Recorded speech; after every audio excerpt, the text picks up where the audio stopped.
Kalau misalnya kita cuman ada akses ke laptop kita, ya kasih akses ke laptop, jangan kemana-mana, ya kan? Jadi akses sistem itu makin di restrict, makin secure. Kalau makin di open kemana-mana, any, nah makin tidak secure. Jadi kalau peluang security kan ada lagi tuh, gunakan apa yang diperlukan. Gunakan apa yang privilege-nya emang segitu, ya. Job desk-nya emang segitu, ya. Jadi to know basis, jadi personal yang job require aksesnya memang segitu, ya. Kasih takarannya yang limited, jangan dibuka dulu baru dikecilin dikit-dikit, jangan ditutup semuanya dulu, dibuka dikit-dikit, ya. Jadi jangan terbalik, ya. Dibuka dulu dikit-dikit baru jangan terbalik, jangan dibuka dulu, awalnya dibuka dulu baru dikecilin dikit-dikit, salah itu, ya, teorinya gitu. Use only secure and encrypted communication, ya, contohnya properly configure VPN, ya. Jadi untuk remote network tuh hendaklah cek dulu lah, ya, apakah channelnya ini aman, ya, ada encryption-nya, ya. Kalau enggak, kalian nggak tahu kan, kalian lagi ngomong dengan saya ini informasi, kita macam-macam ya jenis informasi itu, ya. Ada yang konfidensial, ada yang mana. Siapa yang mau tanggung jawab kalau channelnya kita ini gampang ditembus, ya, gampang dihack, gampang di-tapping. Informasi itu kan mengalir lewat network, ya. Ensure timeout is implemented, session timeout. Ya, kadang-kadang kalau misalnya kita kerja di rumah tuh, kalau nggak ada timeout tuh, istilahnya laptop kita langsung kalau idle terus aja, ya, orang bisa akses ke laptop itu, ya. Harus ada idle atau session timeout, dan misalnya kalau misalnya kita nggak ngapa-ngapain, ya, pada sistem itu idle, ya, tolong sessionnya di-terminate sehingga harus di-lock, ya, gitu, ya, sehingga kita harus isi password lagi supaya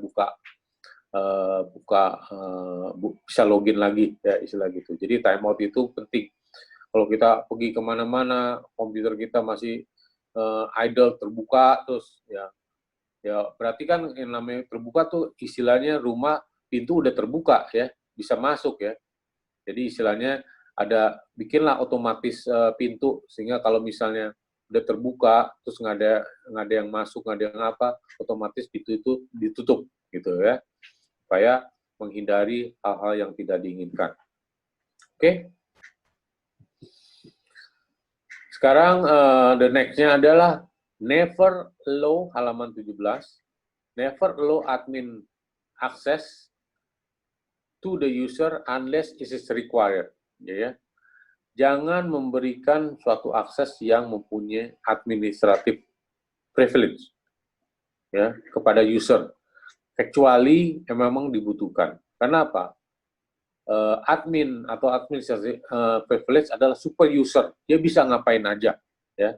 Makin dikasih kewenangan untuk melakukan apa saja, privilege-nya makin besar, itu namanya super user atau administrator. Nah, itu makin peluang untuk berbuat jahat makin ada, ya. Jadi limited lah, ya, pilih-pilih, ya. Jangan kasih allow admin akses untuk ke sembarang user, kecuali kita yakin, kita validate bahwa user itu memang perlu sebagai admin kita, privilege kita, ya. Admin restrict admin access to administrator only. Jadi admin akses itu harus dikasih untuk yang memang tugasnya sebagai administrator akses, ya. Jadi karena administrator privilege itu mempunyai super user, bisa apa aja, hati-hati. Jangan sembarangan kasih ke sembarangan user, dan akses itu haruslah hendak diberikan kepada emang yang business need to know. Ya, jadi istilah administrator ya emang tugasnya itu, ya, administratif, technical administratif, kasih kepada dia, jangan ke si A, si B, si C, ya, itu salah. Use strong cryptography to secure transmission, yang tadi saya bilang VPN, ya, karena kita nggak tahu, we never know that sensitive information flowing over our network, ya, during the communication, ya. Apalagi kalau communication gitu kita over internet. Internet itu public ya, banyak sekali bad guy di sana. Ya, sangat-sangat pinter, sangat-sangat clever, sangat-sangat smart. Ya. Oke, next halaman 18. Personnel shall ensure that they change the default Wi-Fi access. Kadang-kadang kalau kita misalnya remote from home, kita beli Wi-Fi ya dari suatu communication provider ya. Pada saat dikasih install baru, dikasih default password kan ya. Nah, default password dari suatu communication provider itu hendaknya diganti buru-buru ya. Karena apa? Default password dan ini udah easy to guess ya. Udah gampang ketebak ya. Jadi buru-buru pada saat kalian dapat misalnya apa namanya dari communication provider, entah itu apa namanya Telkom ataupun Smartfren, whatever ya. Pada saat install modem pertama, Wi-Fi access, kan pasti ada default kan. Pertama mungkin start ataupun apalah ya. Ganti dengan password yang kalian agak susah, jangan kasih password yang jangan weak ya, yang strong. Tadi kan enforce strong password. Ya. Karena apa? Kalau bisa di-hack default password itu orang bisa penetrate ke dalam network kalian. Ya. Itu bahaya. Personnel shall ensure that they have changed the Wi-Fi access password frequently. Jadi Wi-Fi yang kalian dapat dari apa namanya communication provider itu, Smartfren ataupun Telkomsel atau apa, XL ya, itu harus frekuensi, ada expired-nya ya, frekuensi diganti.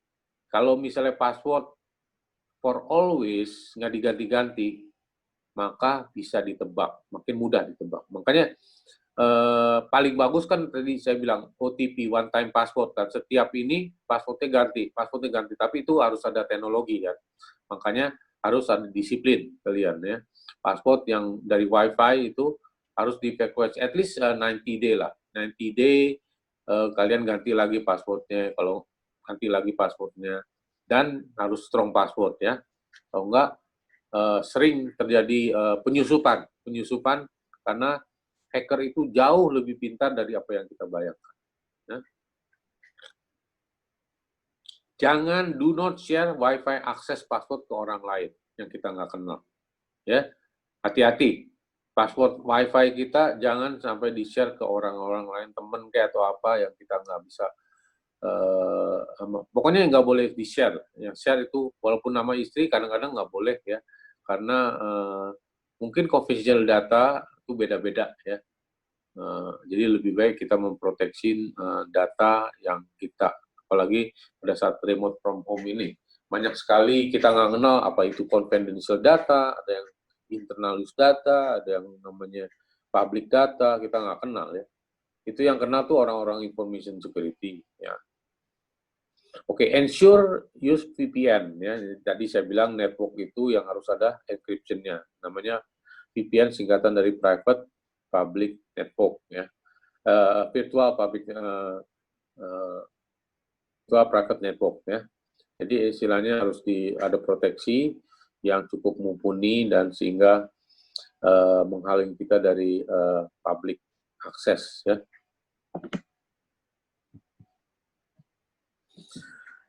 Next page-nya halaman 19, implement a security awareness program. Ya. Jadi kalau ini what we are doing now is actually a part of the security awareness program ya, education secara free ya. Jadi kalau nggak disosialisasi ya kita nggak tahu kan. Makanya harus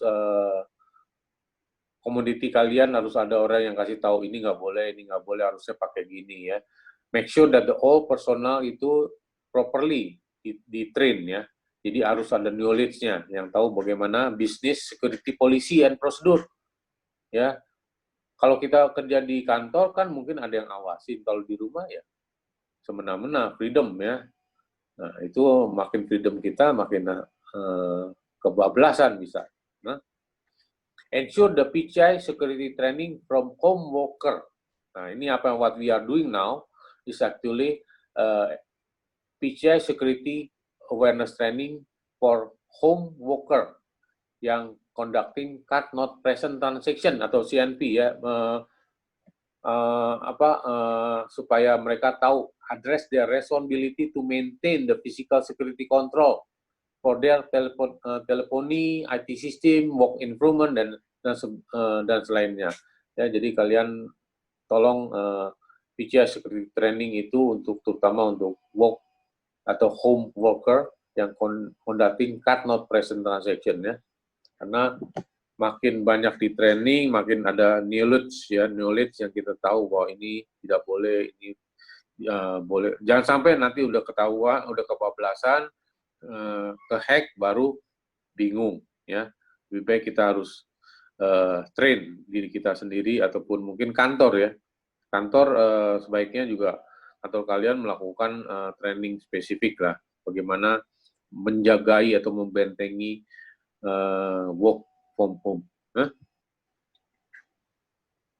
Clear outline employer responsibility ya, karena walaupun kita kerja di rumah, kita kan masih menjadi employee dari satu company ya. Kadang-kadang company nggak mau tahu gitu ya, bahwa employee-nya udah kerja di rumah, terserah dia segala macam, yang penting tugas beres. Tapi kita tidak tahu bahwa informasi yang berseliweran, flowing sana sini itu, apalagi informasi yang sensitif itu gampang sekali di tapping ataupun dicuri ya. Ensure all employee agent knowledge to their responsibility and update the remote access security policy. Terus restrict physical access to media containing payment card data. Ya. Jadi kalau seandainya ada laptop kita, terus di situ di laptop kita misalnya ada application yang bisa akses ke payment card kita. Contohnya mungkin gampangnya misalnya laptop atau dari mobile ya, kita bisa akses mobile banking kita kan. Mobile banking kita berarti kan otomatis ada data kita, electronic payment kita di suatu bank kan ya. Nah itu pasti ada data, paling nggak account number segala macam, pin block itu tuh ada itu ya, walaupun itu dianggap debit ya, debit ya. Jadi sebetulnya kan mobile ATM atau segala macam mobile banking adalah jenis dari ATM. ATM kan tadi ada yang di dalam bentuk box, tapi mini mobile banking ya semacam kurang lebih kayak ATM juga, tapi adanya di mobile ya. Nah itu berarti uang juga, uang elektronik kan, hati-hati. Jadi restrict physical access ke media yang containing payment card data, seperti call atau screen recording. Ya. Perform vulnerability assessment. Ya, jadi kayak scanning itu kadang-kadang harus dilakukan secara kontinu juga terhadap laptop, terhadap mobile phone juga ya, apapun yang berhubungan dengan remote work from home itu ya. Karena dengan assessment itu kita bisa lihat apakah patch kita udah expired ya. Karena patch expired itu, security patch itu bisa membuat suatu hole ya atau security bug yang bisa menyerang ya. Karena kita kan connect ke internet ya. Connect ke internet, kalau sistem kita nih misalnya pakai Windows 10 atau Windows 8, kita nggak update patch. Nah, kita connect ke internet lewat service provider. Orang jahat di situ semua, kan kita bisa dia nyusup ke menyerang ke laptop kita, di mana laptop kita mungkin ada aplikasi yang bisa connect ke ini mobile banking kan, mobile banking bisa lewat web-based biasanya kan gitu kan, bisa lewat laptop dan lain sebagainya. Oke. Jadi assessment itu scanning lah, gunakan bisa meng-scan kerentanan yang ada ya. Dengan tahunya kerentanan, hendaknya diperbaiki. Ya. Perform risk assessment pertaining the system while working remote user during work from home. Require all personnel to use only company approved hardware device. Jadi sering company itu kalau kerja di rumah jadi kurang kontrol ya. Jadi tolong gunakan, karena kita menjadi tetap part of employer dari suatu company, hanya company approved device, hardware, software itu yang kita gunakan ya. Seperti mobile phone, teleponi, handset, laptop, desktop, sistem yang di-approve oleh company kita, walaupun kita kerja di rumah, ya, harus kita waspada, disiplin. Jangan gunakan yang non-approved company, hardware, software. Implemented process to prohibit the unauthorized copying. Jadi kadang-kadang kita kerja di rumah ini, kita bisa buka akses ke laptop kita untuk copy, moving, atau storing dari data account. Ya. Kadang-kadang kita tanpa sadar mungkin PAN number kita ataupun kita taruh di local drive ya. Kalau orang kita kasih akses untuk orang-orang jahat itu hacker-hacker copy, moving atau storing account data, terus bisa masuk melihat ke laptop kita ya bisa tahu jadi PAN number kita, bisa tahu CVV kita. Kadang-kadang kan gitu. Apapun yang kita taruh data-data confidential ini bisa taruh di mobile ya. Paspor kita taruh di mobile, ya kan? Paspor, even mobile banking kita mungkin password user tadi taruh di mobile. Kalau misalnya mobile kita connect ke internet, kita nggak tahu ya, bisa dilihat gitu kan data istilahnya. Demikian juga di laptop, ya sama aja. Ya. Once you connect to internet, berarti you connect to the danger zone. Ya. Internet is danger, very, very, very danger. Ya, karena we never know many kind of bad guy ya, di sana.